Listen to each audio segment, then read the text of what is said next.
Assalamu alaikum. Myself Muhammad Hamza Riaz. My aim is to provide free of cost, best and conceptual learning to all the students in the world. आज का हमारा topic है clinical aspects of सेरिब्रोसाइड्स।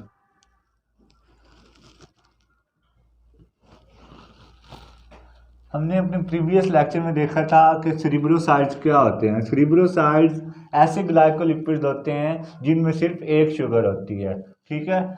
तो अगर वो sugar हमारे पास glucose होगी तो हम उनको क्या नाम देंगे, ऐसे सेरिब्रोसाइड को। ऐसे सेरिब्रोसाइड जिसमें वो सिंगल शुगर ग्लूकोज होगी तो हम उसको नाम क्या देंगे, ग्लूकोसेरिब्रोसाइड। ये मैं आपको रिवाइज करवा रहा हूँ। और अगर वो शुगर हमारे पास गैलेक्टोज होती थी तो हम इसको नाम क्या देते थे, गैलेक्टोसेरिब्रोसाइड। आज हमने देखना है कि अगर इसके मेटाबॉलिज्म में, सेरिब्रोसाइड के मेटाबॉलिज्म में कोई चेंज आ जाता है, कोई एंजाइम डेफिशिएंसी हो जाती है, तो उससे हमारी बॉडी में कौन सी बीमारी हो सकती है। जो सबसे मेजर और सबसे फेमस बीमारी है जो सेरिब्रोसाइड के मेटाबॉलिज्म से रिलेटेड है वो है गाउचीज डिजीज। ये आर साइलेंट है इसका, ठीक है। गाउचीज डिजीज। इस डिजीज में क्या होता है, इसमें ये होता है कि जो ग्लूकोसेरिब्रोसाइड है वो हमारी बॉडी में अकोमुलेट होती रहती है। इसकी ब्रेक डाउन करने वाला हमारी बॉडी में कोई एंजाइम नहीं पाया जाता, तो ये और इसको कंट्रोल करने वाला भी कोई नहीं होता, जिसकी वजह से ये हमारी बॉडी में अकोमुलेट होती जाती है, जिससे क्या होता है, गाउचीज डिजीज होती है। अकोमुलेट होता रहता है ग्लूकोसेरिब्रोसाइड।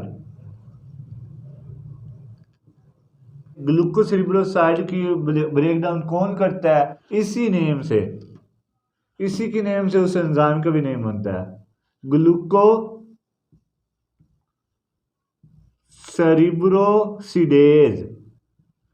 आपको पता है ASC किसका सिंबल होता है, एंजाइम का होता है। इसकी क्या होती है, हमारी बॉडी में डिफिशियंसी होती है। एक्चुअली ये एंजाइम क्या करता है हमारी बॉडी में, जो ग्लूकोसेरिब्रोसाइड होता है ना,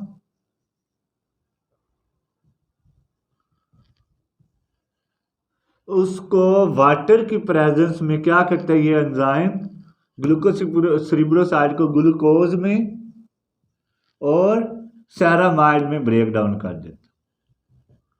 जब ये एंजाइम नहीं पाया जाता तो ये ग्लूकोसेरिब्रोसाइड हमारी बॉडी में ब्रेक डाउन नहीं होता, ठीक है। तो ये अकोमुलेट कहाँ पे होता है और उससे कौन कौन से प्रॉब्लम हो सकते हैं, ये देखते हैं हम। ये तो देखा कि ये अकोमुलेट होता है। ये सबसे पहले जो मेन पार्ट है हमारा, जो पूरी बॉडी को कंट्रोल कर रहा है, ब्रेन। किसमें अकोमुलेट होगा, ब्रेन में, ठीक है। ब्रेन के पास के और इधर लीवर के पास क्या होता है, स्प्लीन, जो कि हमारे इम्यूनिटी सिस्टम में एक अहम रोल अदा करता है, ठीक है। स्प्लीन में स्टोर होते रहते हैं। उसके बाद साथ क्या, लीवर में भी स्टोर होना स्टार्ट हो जाते हैं। लीवर के बाद हमारी जो बोन मैरो है उसमें भी ये स्टोर होते रहते हैं, ठीक है। तो इससे क्या होगा, जब ये हमारे ब्रेन में स्टोर होंगे तो क्या होगा, ब्रेन की जो डेवलपमेंट है, जो ग्रोथ है, वो रिटार्ड हो जाएगी।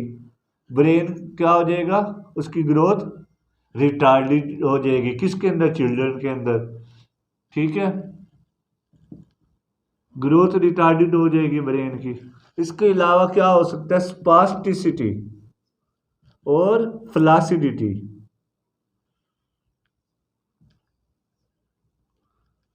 ये क्या होता है, इसमें स्पास्टिसिटी में क्या होता है, इसमें ये होता है जो न्यूरॉन्स होती हैं हमारी बॉडी को, ब्रेन का मैसेज पहुंचा देती हैं कि आपने कॉन्ट्रैक्ट होना है, ठीक है। तो मसल्स कॉन्ट्रैक्ट हो जाते हैं। अब जो न्यूरॉन है, ठीक है, जिसने आप इसे रिलैक्स करवाना है ना, वो डैमेज हो चुकी होती है, क्योंकि ब्रेन सही तरह काम नहीं कर रहा, क्योंकि उसमें सेरिब्रोसाइड्स अकोमुलेट हुए हैं, ग्लूकोसेरिब्रोसाइड अकोमुलेट हुए हैं, ठीक है। तो इससे क्या होगा, जो मसल्स होंगे बॉडी के वो हर वक्त क्या रहेंगे, कॉन्ट्रैक्ट रहेंगे, स्टिफ रहेंगे, जिसकी वजह से क्या होगी, पेन, मसल्स में पेन होगा, ठीक है। तो वो रिकवर नहीं हो सकते, फिर से वो नॉर्मल नहीं हो सकते, रिलैक्स नहीं हो सकते। क्यों? क्योंकि ब्रेन में क्या हुआ हुआ है, डैमेज हुआ हुआ है। क्यों डैमेज हुआ हुआ है? ग्लूकोसेरिब्रोसाइड के कॉम्बिनेशन की वजह से, ठीक है। सेरिब्रो कहते ही ब्रेन को है, ठीक है, ब्रेन का जो सेरिब्रम से निकला है सेरिब्रो, ठीक है। अच्छा, फिर हम देखते हैं जब स्प्लीन में ये स्टोर होते रहेंगे तो स्प्लीन का क्या साइज क्या हो जाएगा, इनलार्ज हो जाएगा, ठीक है, बड़ा साइज हो जाएगा, जिसे हम क्या कहते हैं, स्प्लीन मैगली। क्या नाम देते हैं इसे? स्प्लीन मैगली, ठीक है, जिसका मतलब होता है स्प्लीन का इनलार्ज हो जाना। अच्छा, ठीक है। जब ये लीवर में होंगे, अच्छा पहले बोन मैरो की बात कर लेते हैं। जब ये बोन मैरो में स्टोर होंगे तो क्या होगा, बोन मैरो क्या होगा, बोन मैरो सेल्स डिस्ट्रॉय हो जाएंगे, उसकी बजाय सेरिब्रोसाइड जो हिस्टोलिटिक सेल्स है वो स्टोर होते रहेंगे। जब बोन मैरो डिस्ट्रॉय हो जाएगा तो क्या होगा, ज्वाइंट में क्या होगा, पेन होगा, ठीक है। और जब ये हमारे लीवर में स्टोर होंगे तो क्या होगा, अनीमिया हो जाएगा। क्या हो जाएगा? अनीमिया हो जाएगा।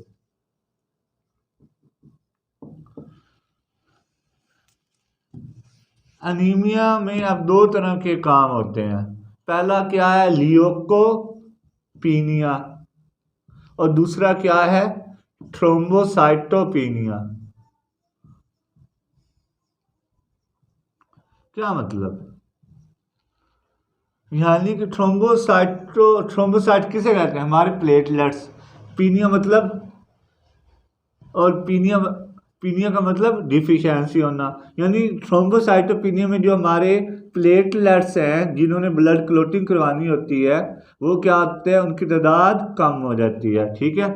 यानी प्लेटलेट्स की हमारी बॉडी में कमी हो जाती है, और प्लेटलेट्स क्या करते हैं, ब्लड क्लोटिंग करवाते हैं। तो नेचुरली हमारे में ब्लड क्लोटिंग नहीं होगी, जिससे क्या होगा, नोज ब्लीडिंग होगी, यानी नाक से खून बहता रहेगा, ठीक है, और उसे रोकने के लिए कोई चीज़ नहीं होगी हमारी बॉडी में।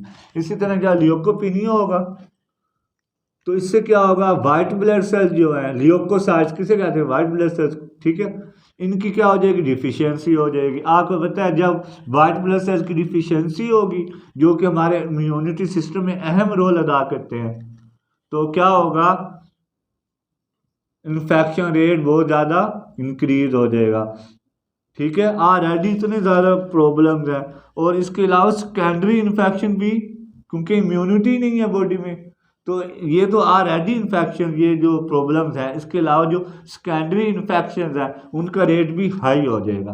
तो एट लास्ट क्या होगा, जिस क्या होती है, एक्यूट ऑनसेट होती है और जल्दी जल्दी इंसान को डिस्ट्रॉय कर देती है, रैपिड कोर्स होता है इसका, और क्या होता है, डेथ हो जाती है, पेशेंट की डेथ हो जाती है, पेशेंट एक्सपायर हो जाता है, ठीक है। ये थी गाउची डिजीज, जो सिर्फ इसकी मेन रीज़न जो है वो क्या है, ग्लूकोसरिब्रोसिडेज एंजाइम का ना होना, जो कि क्या है, एंजाइम कौन बनवाता है हमारे अंदर, प्रोटीन से बनता है, और प्रोटीन कौन बनवाता है हमारे अंदर, जो डीएनए की सीक्वेंस, न्यूक्लियोटाइड की सीक्वेंस होती है, जीन होता है, वो बनवाता है, ठीक है।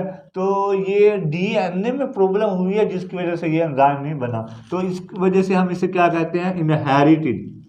ये क्या है, हमारे जीन से रिलेटेड है, और ये पेरेंट्स से बेबी में मुंतकिल हो सकती है, ठीक है। आई होप कि आज का लेक्चर आपको अच्छे से समझ आया होगा। अब आपका कोई भी क्वेश्चन है तो आप मेरे से कमेंट्स में पूछ सकते हैं। I wish a lot of successes, a bundle of happiness and healthy life for you, because health is wealth.